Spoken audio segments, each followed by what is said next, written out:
Welcome back to Building Blue Collar. I'm Mia McGlynn, and today I'm visiting with Stubbs Landscaping here in Mountaintop, Pennsylvania, to discuss what it's like to have a landscaping company. What kind of work does that entail? How did they get started? What kind of advice would he give you if you wanted to start landscaping? Landscaping encompasses a wide range of services, including garden design, maintenance, and installation of features like ponds and patios. Professionals in the field use their expertise to balance aesthetic appeal with functional use of outdoor spaces. The industry serves residential, commercial, and public sector clients, providing customized solutions that consider local climate, soil characteristics, and the specific needs and preferences of every client. I am here with Justin Reinheimer from Stubbs Landscaping in Mountaintop, PA. Justin's been kind enough to let us come and take a look at all the things that he does on a regular job with his company. Justin, thank you for taking the time with me. I really appreciate it. No problem. So as I mentioned, there's not a lot I know about landscaping or what it all entails. So you've been in this for a really long time. I was 16, I got my driver's license. Mom and dad were like, hey, you got to get a job to finance your gas money. If you want to go out and do things, that's all on you. You can't come to us for it. Yeah. At the time, I was real active in sports, so I had an insane baseball schedule, which led to nobody really wanting to hire me because I didn't have a lot of flexibility. My late grandfather was like, hey, I'll give you a mower, I'll give you a trailer, start knocking on doors with your brother. You guys can pick up some yards, earn some extra money, and you can work at your leisure. Nice. I always had a green thumb, thanks to him. Ever since I was a kid, I would always help him mow the grass, plant his garden every year. So it was always an interest of mine, but I was like, at that time, I was like, yeah, I'll go cut grass. It's easy. I can make some decent money. Yeah. Never at that point that I was like, all right, this is what I'm going to do for a living. Yeah. When did that change? So, funny story. So actually, when I graduated Crestwood, I had no interest in keeping the business going.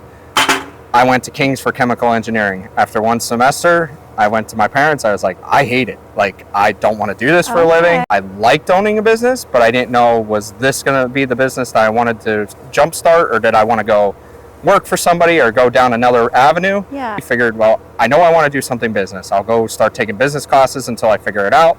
I forget where I was, but I found Penn College, and they had a landscape horticulture program, and I was like, let's go and see. So Mom and Dad and I went to an open house and immediately fell in love with the campus, fell in love with the program, fell in love with everything that they offer as far as to their students. Yeah. And the rest is pretty much history from there. So that's how long of a program? So you can go there for a 2-year associate's degree. Okay. So they offer landscape contracting and nursery crop production. So they're 2 different associate's degrees. Okay. Could obtain those both in 2 years if you plan accordingly. When I was there, they set it up. I went through the landscape contracting program, took the extra couple classes to get a dual associate's degree. I only had to stay an additional year to finish my 4-year bachelor's in business. Nice. So they made it super easy for me to obtain everything in a short amount of time. Oh, that sounds awesome. We do different jobs for the community while we were out there. Makes sense. So we did a huge hardscape job out in Picture Rocks, Pennsylvania, which is right outside of Muncie. Okay. So we did a huge memorial project for veterans, big retaining wall, patio, things like that. And I was like, this is cool. This is awesome. I want to get into this.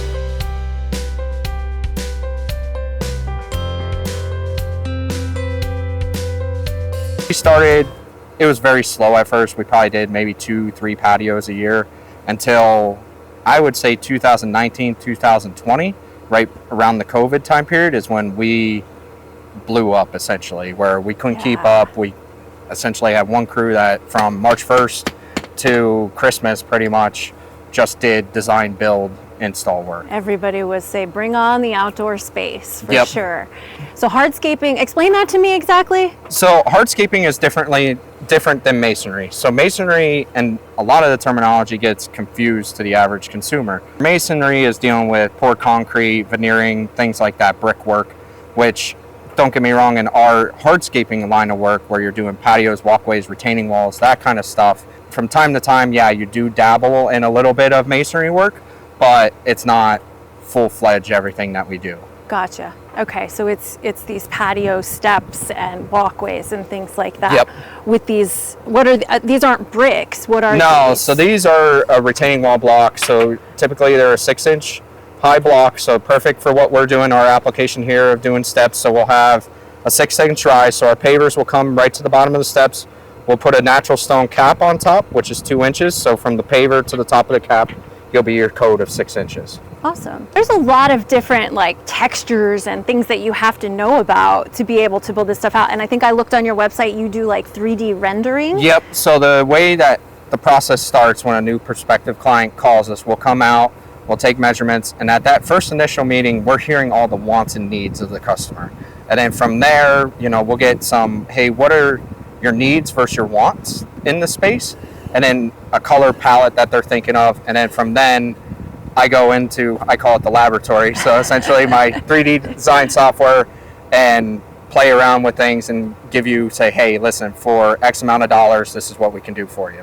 That's a really nice feature, because I know personally when I think about stuff, you can't visualize it. It's great. Like we could put it in a movie mode, so we could put people in it. We could, like, for pool projects, people swimming in, hanging around the fire pit. Oh yeah, God. You could make it really personal. That's really We cool. had a client last year who his vision was he couldn't wait to grill in his outdoor kitchen Mickey Mouse pancakes for his grandson. So it was like, for me, it was like, all right, well, in the design software, I could put a griddle in there with a guy flipping pancakes. Oh my God. So it was, I love that you are about that personal touch. Oh yeah. I think that's really important. We're a family owned business, so we try to consider a client a part of our family when we're done with their project. Being in this industry, what has been like your favorite thing to learn? So, dating back to Penn College, I would say, and it's still on the top of my list, is the networking. We're all landscapers, we're all in business to make money, but you can coincide with one another. Yes, love So my time at Penn College, I was able to become a student ambassador for them. So I went to what at the time was GIE Expo.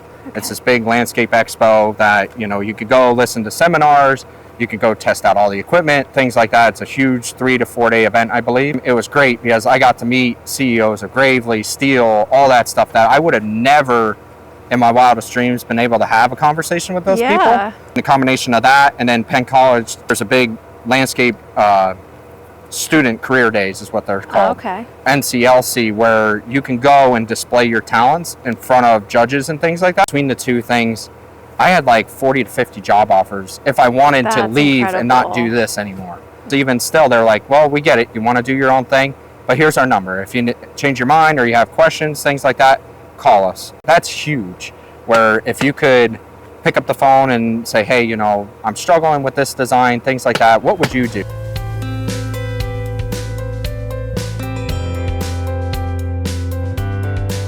I try to do every space different. So whether it's a different paver, different border, maybe we'll utilize the same paver, but let's do it somewhere different. Maybe we'll turn it into a 45 or on a herringbone pattern or something like that, where we could really use the same color schemes and things, but we're packing a lot into a different area. I tell our clients, don't be surprised. Like, we're not the average contractor that's going to come and say, all right, this is your field paver, this is your border paver, we're done. You're not a cookie cutter team. No, that's no. What you're telling your client, you are not just a cookie cutter. No, we're not a cookie cutter design build company by any stretch of the imagination. A patio this size that we're working on, typically this one's right around 550 square feet. To have 2 to 3 different types of pavers in this project. Where, you know, we've done a job as much as 7 different pavers in a job. You bring in a lot of different colors, texture, style, and that really makes the space pop. I'm hearing a lot of personal touch and personal detail that goes into things. Tell me about a project from, you know, start to finish. You said you will consult with the client, you'll do like a 3D rendering based on what you see they want and what is really relative to their need. Okay, so then what comes next? They book with you, and then so we agree on a price, we do a scope of work contract, detail contract. They'll show all their materials. We'll attach all the design photos, the renderings, everything, the whole 9 yards. We'll get signatures, schedule them when they're tentatively when we're going to start. And then from there, we'll touch base. About a week out is when we'll start our PA1 call. So they'll come out, do all their underground utility markings, all that kind of stuff. So then we know where everything is.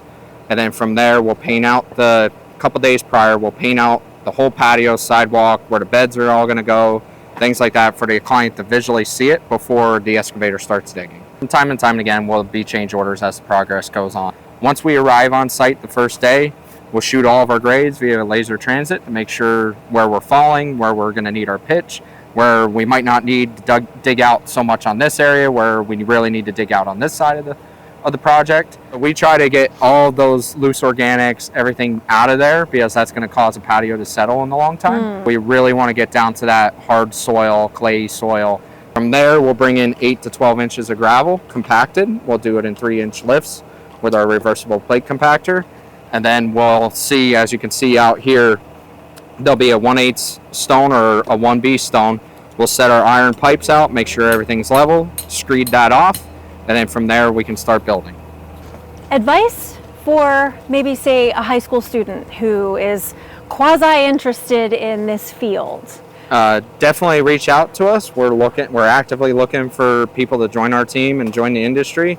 The green industry is something that's just not your average person with a lawnmower and a truck and a trailer. You could do a bunch of different stuff and be very creative and find your own niche in the landscape. Come work with us for a summer. See what we're about. See if you have the passion that I did when I was in high school.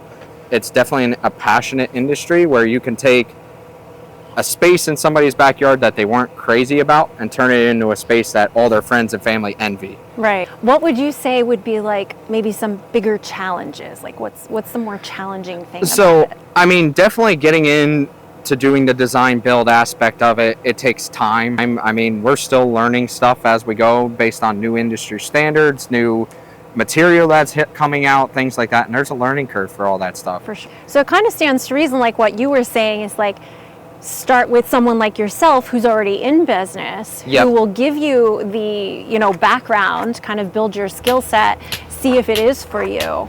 And that gives you the groundwork essentially for your future. It starts to lay the foundations. Something that I find is a common thing amongst the blue collar trades, the skilled trades, that whole world, construction industries, is there is this sense of community that is kind of unparalleled, and like support for one another and for like personal growth, like knowing that, you're going to start here, but you're going to work your way to here. Or if you're happy with that, nobody's stopping you from staying. Like you do what you feel pulled in to do, or you grow as far as you want to grow. Yeah, and that's the thing. I mean, most of the time, when you get into those trades, it's pretty much on you. Like if you're gonna succeed as far as you want to. We tell all of our guys that start as a laborer, listen, you can in a couple years be promoted to a foreman or a supervisor position. It just matters on what you physically want to do and the responsibility that you want to handle. Now, speaking of physical, there's a lot of physical work involved in this. It is. How do you take care of your body? How do you ensure that, you're have the proper protective gear for different things? Like, how do you keep up with all of that? So we pride ourselves in, we invest a lot of money into equipment to make our life easier. All of our tools that we use are a lot of pave tool innovation stuff. So their slogan of their company is take the heart out of hardscaping.